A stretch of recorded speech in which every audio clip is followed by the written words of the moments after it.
Good morning students. आज 10 की physics पढ़ने जा रहे हैं। जिस लेक्चर को आगे की तरफ बढ़ा रहे हैं, लास्ट वीडियो में हमने जो पढ़ा था वो था क्या, वो हमने जो पढ़ा था वो इम्पोर्टेंट टर्मिनोलॉजी था ये स्फेरिकल मिरर को अबाउट। अब जो बात करने वाले हैं एक्चुअली क्या है कि हमें जो है वो radius of curvature and focal length के बीच जो है ना रिलेशन को इस्टेब्लिश करना है। ये क्वेश्चन बिहार बोर्ड में बहुत ही ज़्यादा मतलब कि इम्पोर्टेंट की कैटेगरी में रखा है। और रिपीटेडली क्वेश्चन जो है ना वो क्या है, 1 ईयर गैप करके देखेंगे आप। जब क्वेश्चन बैंक को प्रीवियस ईयर के क्वेश्चन बैंक को देखेंगे तो आपको ये पता ही चलेगा कि जो क्वेश्चन है बार बार क्या हो रहा है, रिपीट हो रहा है। इसका मतलब ये टॉपिक इंपॉर्टेंट है। एक टॉपिक को पूछने का कई तरीका हो सकता है, आइए हम उस पर डिस्कस करते हैं। सबसे पहले ये देखेंगे कि जो रिलेशन है किसके बीच है, फोकल लेंथ और सेंटर ऑफ और रेडियस ऑफ कर्वेचर के बीच। वक्रता त्रिज्या और फोकस के बीच क्या संबंध होता है उसको हम क्या करेंगे, स्थापित करेंगे। इसके पहले मैं ये बता दूं आपको कि हमारे इस चैनल पे आपको मतलब कि लास्ट में जब हमारा चैप्टर एंड हो जाएगा ये रिफ्लेक्शन का, तो उस पर बेस्ड हम क्वेश्चन भी करवाएंगे, MCQs करवाएंगे।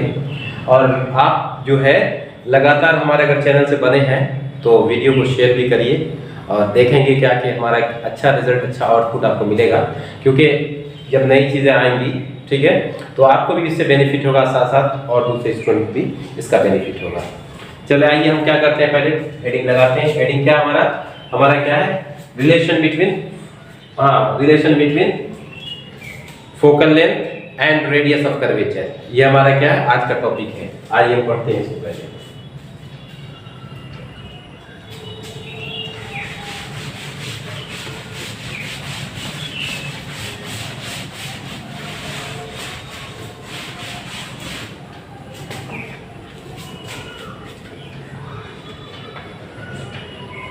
रिलेशन बिटवीन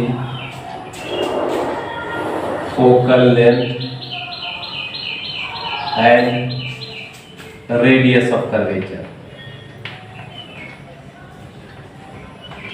सिंपली इसको लिखा रहता बच्चों, सिंपली क्या लिखा रहेगा इसको, अगर इसको मैथमेटिकली पूछा जाएगा तो prove that f is to r/2, right. या इसी का दूसरा रहेगा क्या, r = 2f। वही है जैसे हमने पढ़ा मैथमेटिक्स में, फादर की उम्र उसके चाइल्ड के सन की उम्र से क्या होगा, दुगुनी होगा और पिता की उम्र उसके पुत्र की उम्र की क्या होगी, दुगुनी होगी, या पुत्र की उम्र पिता की उम्र की आधी होगी, राइट ना। तो यहाँ पर क्या होता है बच्चों, क्वेश्चन को सॉल्व करते वक्त हम इतने कंफ्यूज हो जाते हैं तो पता ये चलता है कि मैथमेटिकली निकालने का फादर का एज निकालने के लिए हम क्या करते हैं, बच्चों के एज को कभी उसका जो हमारा क्या होता है, डेरिवेशन जो होता है, क्या होता है, वैल्यू जो आता है वो ऐसा लगता है कि बच्चे को उम्र ज़्यादा हो गया फादर से। ऐसा तो होगा नहीं, तो इसलिए क्या करते हैं हम इसको क्या करते हैं, प्रूफ करते हैं। तो यहाँ पर थोड़ा सा ज्योमेट्री यूज होगा और साथ ही साथ बिल्कुल इजी वे में जो हमसे जितना आसान से आसान हो जाए, क्योंकि यहाँ पर हमें अपने आप का टैलेंट नहीं शो करना है, बच्चों के टैलेंट को समझना है। क्योंकि बच्चे समझेंगे तो बच्चे जाके एग्जाम में पुट अप करेंगे, अदरवाइज क्या होगा, टीचर के समझाने से बच्चा समझता है, टीचर को एग्जाम नहीं लिखता बच्चों, लिखना आपको है, आप समझेंगे तभी आपके कॉन्सेप्ट में वो आपका कॉन्सेप्ट क्लियर होगा और आप जाकर एग्जाम में वैसे ही लिख सकते हैं। आइए फर्स्ट ऑफ ऑल हम क्या करते हैं बच्चों, इसके लिए जो हम डायग्राम को ड्रॉ करते हैं, ये एक हमारा कनकेव मिरर है और कनकेव मिरर में हम ऑब्जेक्ट को बाएं साइड रखने का जो है ना वो कन्वेंशन हम आपको पहले बताया, लास्ट वीडियो में साइन कन्वेंशन भी पढ़ाए थे। ये हमारा प्रिंसिपल है, सॉरी ये हमारा पोल है, ये हमारा प्रिंसिपल एक्सिस है और लाइट इंसिडेंट हो रही है इनफाइनाइट से और रिफ्लेक्शन के बाद फोकस से होकर के गुजरेगी। ऐसा जो रूल है क्या कि जो प्रिंसिपल एक्सिस से पैरेलल लाइट होती है, रिफ्लेक्शन के बाद फोकस से होकर के गुजरती है, ठीक है। अब ये इंसिडेंट रे और रिफ्लेक्टेड रे के बीच में क्या करते हैं, नॉर्मल को ड्रॉ करते हैं। तो ये हमारा सेंटर ऑफ कर्वेचर है बच्चों। तो सेंटर ऑफ कर्वेचर से क्या होता है, हमारा ये नॉर्मल क्रॉस करता है। तो जैसे नॉर्मल क्रॉस करेगा तो क्या हो जाएगा, ये आई हो जाएगा, ये आर हो जाएगा। ये एंगल ऑफ इंसिडेंस होगा, ये एंगल ऑफ रिफ्लेक्शन होगा। ये हमारा एक्स वाई एक मिरर है, कनकेव मिरर है। ये ए एल या आप ए बी जो है ना आप दे सकते हैं, क्या है ये हमारा इंसिडेंट रे है। और एफ बी से एफ तक जो है क्या है, वो क्या है, वो रिफ्लेक्टेड रे है। तो आइए हम यहाँ पर लिखते हैं, पहले जो गिवन डाटा वो क्या है, एक्स वाई हमारा क्या है, कनकेव मिरर है, कनकेव मिरर है।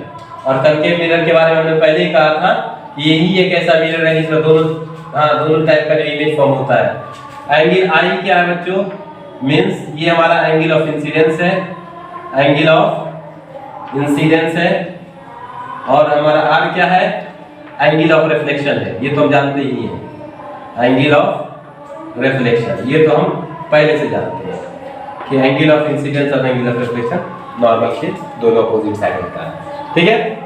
और यहाँ से यहाँ तक का जो लेंथ है ना, फोकस से फिर पोल के बीच के डिस्टेंस को फोकल लेंथ कहते हैं।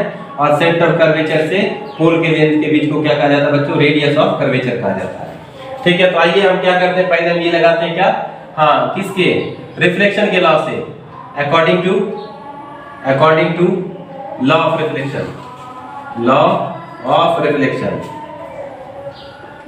रिफ्लेक्शन के लॉ से क्या कहता है कि एंगल आई बराबर होता है एंगल आर के। तो एंगल आई है क्या बच्चों, A B C, angle A B C equal to क्या होगा, angle C B F, angle C B F. इसको इक्वेशन फर्स्ट मान लीजिए, राइट। उसके बाद हम जानते हैं क्या बच्चों कि ए बी जो है ना वो पैरेलल किसके होगा, सीपी के होगा।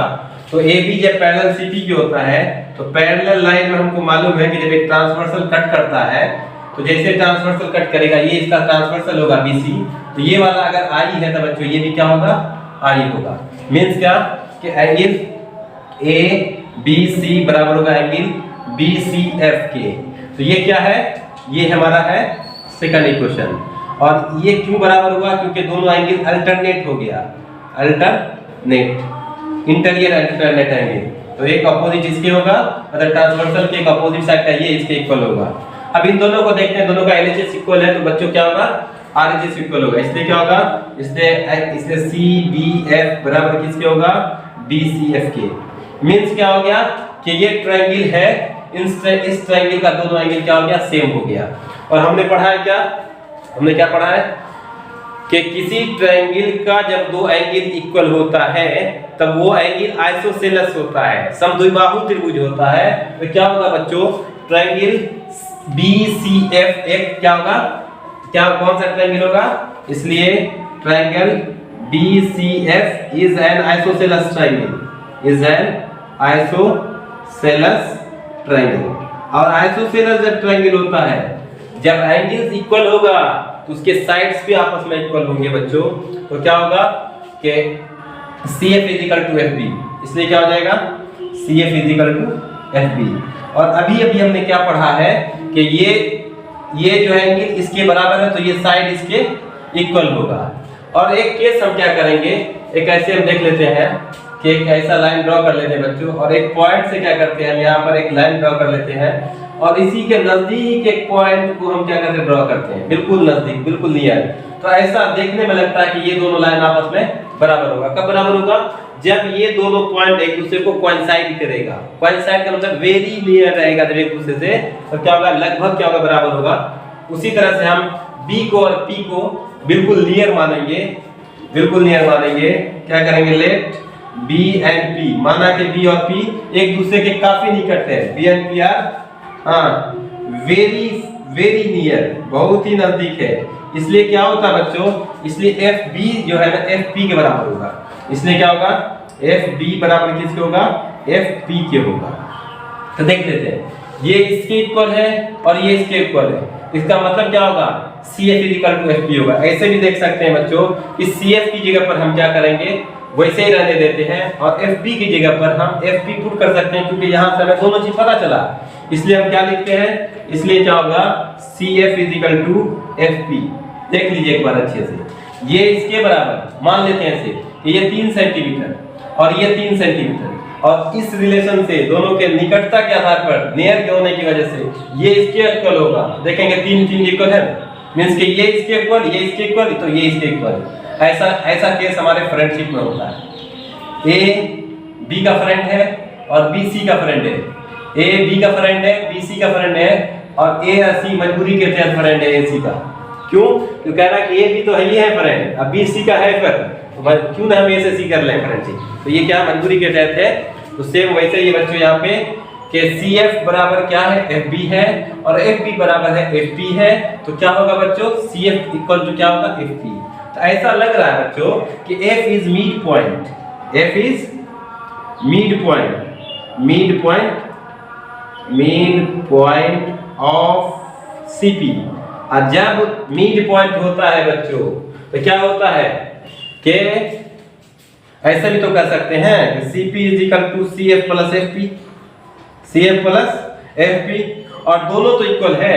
तो सीपी को हम लोग लिख सकते हैं, सीपी बराबर क्या होगा, 2 ऑफ सी एफ पी, और सीपी बराबर है किसकी, ये आर के है, आर लिखेंगे is equal to 2 into F P है किसके इक्वल, एफ के। देख लीजिए दोनों जो है ना ओरिजिन के बाएं साइड है, मींस क्या कि पोल के बाएं साइड है, तो दोनों तरफ क्या ले लिया हमने, माइनस ले लिया, अज्यूम कर लिया।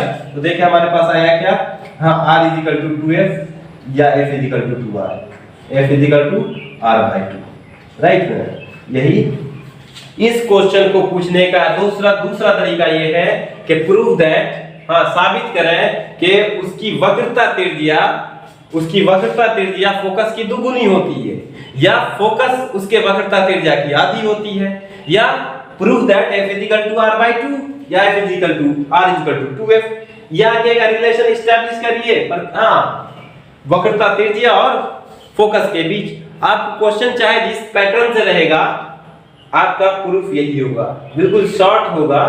इतना तो हमने ऐसे ही लिख दिया था, हमारे पास प्रूफ करने के लिए बस इतना ही सा मैटर था, इतना ही मैटर में उसको प्रूफ कर दिया गया। अगर हम इसको साइन कॉस के हिसाब से प्रूफ करेंगे बच्चों तो भी इजीली हो जाएगा, बट अभी उतना करने की कोई जरूरत खास नहीं है। हमें जो कुछ करना था हमने कर दिया, आप इसको नोट करें और फिर हम इसके बाद कन्वेक्स मिरर में बात करेंगे। ये तो हमारा कनकेव मिरर हो गया, हम कन्वेक्स मिरर में बात करेंगे। और इसको थोड़ा सा ध्यान में रखने की बात इसलिए है क्योंकि बिहार बोर्ड के एग्जाम में इसके डेरिवेशन को पूछ देता है, तो ऐसा ना हो कि मतलब कि हम फंस जाए उसमें, बिल्कुल शॉर्ट तरीके से उसको प्रूफ करना है। आई बात समझ में स्टूडेंट्स?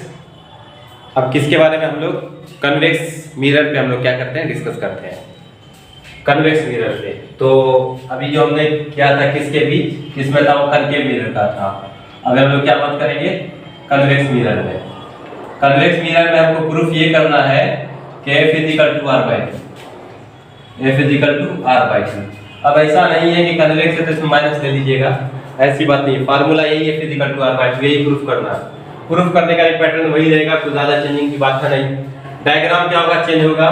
डायग्राम क्या होगा, उस वक्त कनकेव ले रहे थे, इस वक्त क्या लेंगे, इस वक्त कन्वेक्स लेंगे। कन्वेक्स होगा तो क्या होगा, इंटरनली क्या होगा बच्चों, इंटरनली पॉलिश्ड क्या होगा, और पॉलिश जब क्या हुआ इंटरनली तो हम रिफ्लेक्टिंग सरफेस को देखेंगे तो आउटसाइड होगा, और ऑब्जेक्ट कहाँ है, ऑब्जेक्ट इनफाइनाइट पर रखा हुआ है, और ऑब्जेक्ट इनफाइनाइट पर रखा हुआ है, रे हाँ इनफाइनाइट से आ रही है, तो आ रही है तो पैरेलल होगी। यहाँ से स्ट्राइक करने के बाद क्या होगा, ये रिटर्न जाएगा मतलब रिफ्लेक्शन होगा। यहाँ से लेकर के यहाँ तक जब हम इसको आगे की तरफ बढ़ाते हैं बच्चों, इसको जब पीछे की तरफ बढ़ाते हैं तो ये कहाँ पे जाएगा, ये हमारा वर्चुअल फोकस पर जाएगा। और दूसरा जब इस लाइट के इस मतलब के पॉइंट ऑफ जो हमारा इंसिडेंस है इस पर जब हम क्या करेंगे, नॉर्मल ड्रॉ करेंगे, तो नॉर्मल ड्रॉ करने पर क्या होगा, ये नॉर्मल हमारा सेंटर ऑफ कर्वेचर से होकर के क्या होगा, पास करेगा। ऐसा इसको और आगे की तरफ ड्रॉ कर लेते हैं, ये हमारा क्या होगा, सेंटर ऑफ कर्वेचर से होकर के पास करेगा। ये हमारा सी है, ये हमारा सी डैश है। ये देख लीजिए ये हमारा पी है, पोल है, सभी डिस्टेंस को पोल से मेजर किया जाता है, ऐसा बताया गया होगा। ये एफ है, ऐसा बताया गया है आपको, मतलब प्रोबेबिलिटी नहीं है, होगा है वाली बात है, बताया गया है। आप वीडियो जाएंगे पीछे जाकर के, आप रिवर्स वीडियो जाकर के देख सकते हैं। ये हमारा इंसिडेंट रे ए बी है, और बी से सी जो हमारा क्या है, सी तो यहाँ पर ले लिया कोई बात नहीं है, बी सी हमारा क्या रिफ्लेक्टेड रे है, सी डैश हमारा क्या है, हाँ वर्चुअल सेंटर ऑफ कर्वेचर है, ये हमारा आई है बच्चों, ये हमारा क्या है, आर है। और हमने क्या पढ़ा है ये वैसे ही जैसे उसमें लिखे थे क्या, एक्स वाई जो है कन्वेक्स मिरर है, हाँ एफ क्या है फोकल लेंथ है, आर क्या है रेडियस ऑफ कर्वेचर है, वैसे ही लिखेंगे।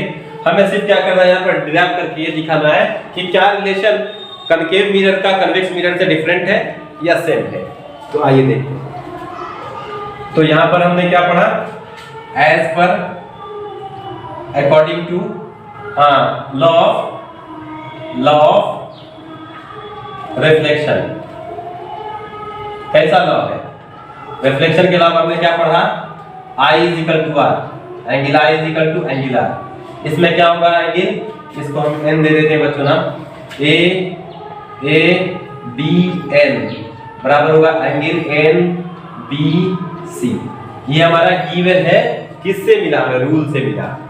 और जब वैसे भी बच्चों ये देखिए, जब दो एंगल को क्रॉस, जब दो लाइन को क्रॉस करते हैं तो वर्टिकली अपोजिट एंगल क्या होता है, हाँ इक्वल होता है, शीर्षाभिमुख कोण आपस में बराबर होते हैं, हिंदी में बोला जाता है। तो ये लाइन है BN C डैश और CF डैश, तो ये R है, तो ये एंगल इसके इक्वल होगा, किसके, वर्टिकली अपोजिट के केस में, ठीक है। एंगल NBC इक्वल होगा angle F dash BC dash. ये कौन सा एंगल है, मैं यहाँ पर लिख देता हूँ बच्चों, ये है वर्टिकली अपोजिट एंगल, शीर्षाभिमुख कोण, वर्टिकली अपोजिट एंगल, समझ गए आप, ठीक। और दूसरे केस में क्या है कि जब यही दो लाइन आपस में क्या होता है, पैरेलल होता है, और हम जब उसको आगे की तरफ ऐसे बढ़ा देते हैं बच्चों, तो ये वाला ट्रांसवर्सल है, ठीक, ये वाला ट्रांसवर्सल है, तो ये एंगल जितना होगा उतना सेम ये एंगल होगा। इसी को हम लोग अल्टरनेट नहीं कहते, इसको कॉरेस्पॉन्डिंग एंगल कहते हैं। क्या कहते हैं, कॉरेस्पॉन्डिंग एंगल, एक बाहर का और एक अंदर का आपस में बराबर होता है। देख लीजिए, ऐसे लाइन ड्रॉ करिए, सॉरी पैरेलल होना चाहिए, कंडीशन क्या है कि लाइन पैरेलल होना चाहिए, और ये इसको इंटरसेक्ट करेगा, तब ये वाला जो एंगल है ना इस एंगल के इक्वल होगा, ये वाला जो एंगल है ना इस एंगल के इक्वल होगा, ये वाला एंगल इस एंगल के इक्वल होगा, ये वाला एंगल इस एंगल के इक्वल होगा, इसको कहा जाता है कॉरेस्पॉन्डिंग एंगल। तो ये वाला लाइन AB पैरेलल है किसके, PC के, PC डैश के, AB पैरेलल किसके है, PC डैश के। तब ये पैरेलल होने की वजह से बच्चों, हाँ एंगल ABN, एंगल ABN बराबर किसके होगा, angle F dash C dash B के बराबर होगा। ये कौन सा है, ये है corresponding angle, corresponding angle, Hindi में कहते हैं इसको, क्या कहेंगे, इसको हिंदी में क्या कहा जाएगा, ठीक है, देखता हूं क्या कहा जाता है इसको, आता जहन में बात करता हूं इसको। एंगल ABN बराबर होगा एंगल F, मतलब क्या होगा, ये R है और ये किसके बराबर हो गया, I के। हम जस्ट अपने इस इक्वेशन को देखते हैं, ये फर्स्ट इक्वेशन को देखते हैं, तो क्या कहता है कि I इक्वल टू R, तो हमारा क्या कहता है, एंगल ABN, इसी को हम याद लिख देते हैं, एंगल ABN बराबर किसके है, एंगल NBC के, ठीक। और ABN है किसके बराबर, angle F dash C dash B के, और बराबर किसके होगा, NBC है किसके बच्चों, NBC किसके बराबर है, ये है angle F dash B C dash. अब ये तो वही ना हो गया कि किसी एक ट्रायंगल के दो एंगल इक्वल हैं, तो ट्रायंगल कौन सा होगा बच्चों, तो ट्रायंगल होगा आइसोसेलेस होगा, इसलिए triangle BF dash C dash is an isosceles triangle, isosceles triangle कहते हैं जिसको समद्विबाहु, मतलब जिसकी दो भुजाएं बराबर है, दो साइड्स इक्वल हैं। मींस क्या होगा बच्चों कि BF डैश बराबर होगा F डैश C डैश, ठीक है, इसलिए मैं यहीं पे लिख देता हूं, इसलिए क्या होगा BF डैश बराबर होगा F dash C dash, okay. यहाँ तक तो आई बात समझ में, ये इसके इक्वल हमने कर लिया है। अब हम उसी तरह से क्या करेंगे, B और P एक दूसरे से काफी क्या होगा, नजदीक है, निकट है, तो फिर क्या होगा, F डैश B और P F डैश ये आपस में इक्वल होगा। क्या लिखेंगे? Let B and P are very near, बहुत ही नजदीक हो। वैसे केस में क्या होगा बच्चों? ऐसे केस में होगा कि एफ डैश बी बराबर होगा किसके? बी डैश, हाँ, एफ डैश बी बराबर होगा एफ डैश पी के, एफ डैश पी के। मीन्स वही हाल हो गया, ये इसके इक्वल और ये इसके इक्वल, तो ये दोनों भी आपस में क्या होगा? इक्वल, क्योंकि हमारे पास दो इक्वेशन है यहाँ पर भी और इस ये भी। देख लीजिए दोनों का इक्वेशन का हम अगर लेफ्ट हैंड को देखेंगे तो दोनों का लेफ्ट हैंड इक्वल है, तो आरएचएस भी आपस में इक्वल होगा। इसलिए क्या हो जाएगा बच्चों? इसलिए हाँ पी एफ डैश बराबर होगा किसके? एफ डैश सी डैश के। इसका मतलब क्या होता है? इसका मतलब ये होता है बच्चों कि ये जो है ना इसके इक्वल है, तो इसका मतलब क्या? एफ जो है ना वो मिड पॉइंट है। एफ जब मिड पॉइंट होगा बच्चों तो फिर हम पूरे को क्या लिख सकते हैं? पीसी को क्या लिख सकते हैं? पी सी डैश को हम लोग क्या लिख सकते हैं उसको देखिए। को यहां से मिटा देता हूं, वहीं पर लिखता हूं, आप देखिए। पूरे पीसी को हम क्या लिख सकते हैं बच्चों? पीसी डैश को क्या लिख सकते हैं? उसको लिख सकते हैं P F dash plus F dash C dash. और हमने क्या लिया है यहाँ पे? और पीसी पूरा है कितना? पीसी डैश है कितना बच्चों? आर है, क्योंकि पोल के राइट हैंड इसलिए यहाँ पे प्लस लेना, माइनस लेना ही नहीं है। और पी एफ डैश कितना है? एफ है, और प्लस एफ डैश सी, ये दोनों इक्वल है, तो हम उसकी जगह पर एफ लिख सकते हैं ना, क्योंकि दोनों इक्वल है तो क्या हो जाएगा? 2f। तो f इक्वल टू क्या होगा बच्चों? r/2। यही इक्वेशन क्या है उसमें भी था, कनकेव मिरर में भी यही सेम रिलेशन था, और कन्वेक्स मिरर में भी क्या था? ये सेम रिलेशन है, राइट ना। मींस क्या कि क्वेश्चन क्या कहता है? क्वेश्चन ये नहीं कहेगा कनकेव मिरर या कन्वेक्स मिरर, क्वेश्चन कह रहा है कि जो स्फेरिकल मिरर है, स्फेरिकल मिरर का जो फोकल लेंथ होता है वो रेडियस ऑफ कर्वेचर का हाफ होता है। आई बात समझ में? फोकल लेंथ जो है किसी स्फेरिकल मिरर का उसके रेडियस ऑफ कर्वेचर के हाफ के इक्वल होता है। वैसे ही होगा जैसे कि हमने कनकेव मिरर में जिस पढ़ा था, चाहे ये कनकेव होगा या कन्वेक्स होगा, दोनों जगह पर क्या होगा बच्चों? f = r/2 ही लेंगे, राइट ना। f = r/2 लेंगे, फार्मूला एक जैसा है। लेकिन जब हम न्यूमेरिकल सॉल्व करेंगे बच्चों, तो न्यूमेरिकल सॉल्व करते वक्त कनकेव और कन्वेक्स में दोनों के बीच डिफरेंस के लिए क्या किया गया कि फोकल लेंथ कन्वेक्स का अगर लिया जाएगा तो f का वैल्यू पॉजिटिव लेना है, और जबकि कनकेव के लिए क्या लेंगे हम लोग? नेगेटिव लेंगे। आइए इस पर एक एग्जांपल करते हैं, फिर हमें समझ में आएगा कि क्या क्या इसमें हो रहा है। आइए क्वेश्चन क्या कहता है कि एक कनकेव मिरर है, एक कनकेव मिरर है जिसका फोकल लेंथ 20 सेंटीमीटर है। एक कनकेव मिरर है जिसका फोकल लेंथ कितना है? 20 सेंटीमीटर है, उसका रेडियस ऑफ कर्वेचर कितना होगा? फोकल लेंथ कितना है? 20 सेंटीमीटर है, तो उसका रेडियस ऑफ कर्वेचर कितना होगा? मींस क्या कि न्यूमेरिकल सॉल्व करते वक्त ये जरूर ध्यान दीजिएगा न्यूमेरिकल सॉल्व करते वक्त, क्योंकि हमें न्यूमेरिकल से डर लगता है बच्चों। आपको न्यूमेरिकल से डर लगता है। न्यूमेरिकल से क्यों डर लगता है? क्योंकि हमें ये पता नहीं होता कि क्या गिवन डाटा है, गिवन डाटा क्या है ये हमें नहीं पता होता है। आज क्या पूछ रहा है आपसे ये नहीं पता होता है, कौन सा फार्मूला पुट करेंगे ये पता नहीं होता है, तो फिर हम आंसर हमारा राइट कैसे आएगा? तो सबसे पहले याद रखिए कि न्यूमेरिकल को जब सॉल्व करते वक्त बैठे तो याद रखना है कि हमें क्या न्यूमेरिकल को बार-बार पढ़ने की आदत रखनी है। अगर न्यूमेरिकल बार-बार पढ़ रहे हैं तो फिर क्या होगा, हमें उसमें गिवन डाटा जो हमारा दिया होगा, जो गिवन डाटा होगा उसको कलेक्ट कर लेंगे, क्या पूछ रहा है उसके बारे में हम लिख लेंगे, और कौन सा फार्मूला इंप्लीमेंट करेंगे इस चीज की जानकारी होनी चाहिए, राइट। हमने क्या कहा, एक स्फेरिकल मिरर है, मींस कनकेव मिरर है जिसका फोकल लेंथ कितना बताया 20 सेंटीमीटर है, तो उसका रेडियस ऑफ कर्वेचर कितना होगा। इनफैक्ट क्या होगा बच्चों, f होता r/2, f r/2, r कितना होगा 2f होगा, r तो f का तो वैल्यू दिया ही हुआ है 20 सेंटीमीटर, तो कितना होगा 40 सेंटीमीटर। ये यहाँ पर हमने माइनस नहीं लिया, क्योंकि अगर यहाँ माइनस हम f में लेते तो r भी तो माइनस में आता, तो फिर माइनस क्या माइनस, तो एक सिंबल ये बताता है कि उसका नेचर क्या है, नेचर को डिसाइड करता है। लेकिन यहाँ पे जो है ना हम r = 2f इसलिए ले लिया इसलिए ले लिया r इक्वल टू 2f, क्योंकि हमें यहाँ पर नेचर नहीं डिनोट करना, हमें यहाँ पे क्या दिखाना, रेडियस ऑफ कर्वेचर का वैल्यू दिखाना। आई बात समझ में? कहीं पर रेडियस ऑफ कर्वेचर दिया रहेगा, फोकल लेंथ निकालना होगा। कहीं पर यार लिखा रहेगा कि हाँ if concave mirror of radius of curvature is 30 centimetre, radius of curvature is 30 centimetre. जैसे रेडियस ऑफ कर्वेचर 30 सेंटीमीटर कर लिया और हमने क्या लिया, कनकेव मिरर लिया, तो माइनस लेंगे, यहाँ पर माइनस ले सकते थे, लेकिन हमने नहीं किया, हमने नहीं लिया, ऐसे मैं फार्मूला में ले रहा है। लेकिन आदत बना के रखिएगा तो आपको मिस्टेक नहीं होगा, ठीक है। तो हमें पूछ क्या रहा है बच्चों, f पूछ रहा है, तो हमने क्या पढ़ा, f equal to r/2, f equal to r/2, तो r का वैल्यू कितना, -30, राइट।